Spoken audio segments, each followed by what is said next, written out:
Tingkatkan ketahanan pangan pasca pandemi, Dinas Ketahanan Pangan Kabupaten Sukabumi melalui kelompok tani asal Desa Cibuntu berikan ratusan bibit tanaman sayuran kepada puluhan ibu-ibu rumah tangga di Kampung Lembur Sawah, Desa Cibuntu, Kecamatan Simpenan, Kabupaten Sukabumi. Menurut Sekretaris Kelompok Tani Lembur Sawah, David Tinania mengatakan, untuk meningkatkan ketahanan pangan di wilayah Desa Cibuntu, ratusan bibit tanaman sayuran diberikan kepada anggota kelompok tani untuk ditanam di area pekarangan rumah dengan menggunakan polybag. Beragam jenis bibit tanaman sayuran mulai dari cabai, tomat, cacim, terong diberikan kepada anggota kelompok yang didominasi oleh ibu-ibu rumah tangga, dapat mengurangi pengeluaran ibu-ibu rumah tangga.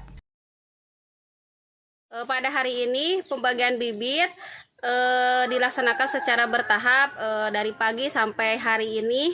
Mungkin ibu-ibu silih berganti datang ke Demplot untuk mengambil bibit yang akan ditanam di pekarangan rumahnya. Untuk bibit itu sendiri diantaranya ada tomat, cabai, cengek, caisim, bayam, dan yang lainnya untuk ditanam di pekarangannya masing-masing.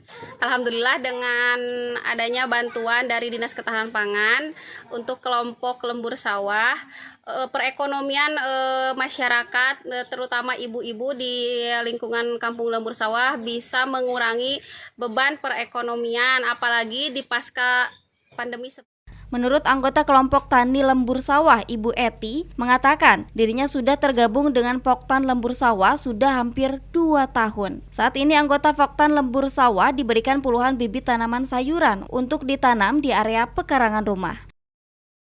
Alhamdulillah, kapungkur parantos mesihan, bibit 35, teras 45, ayeuna kapasihan deui 35. Alhamdulillah tipayun tekedah meser terus ngeringankan beban.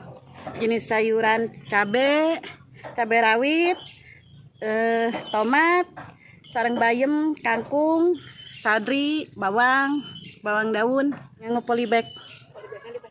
polybagnya di pasihan. Dari Desa Cibuntu, Kecamatan Simpenan, Kabupaten Sukabumi, Indra Sopyan melaporkan untuk Dinamika.